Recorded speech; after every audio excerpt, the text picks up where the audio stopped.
9 கோளும் ஒன்றாய் காண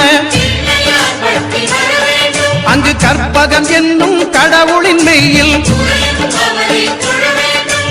9 கோளும் ஒன்றாய் காண அங்கு கற்பகம் என்னும் கடவுளின் மெய்யில்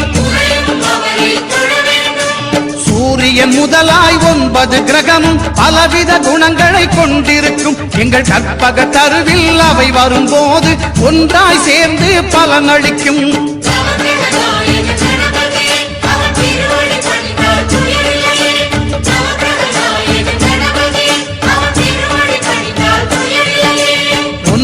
கோளும் ஒன்றாய் காண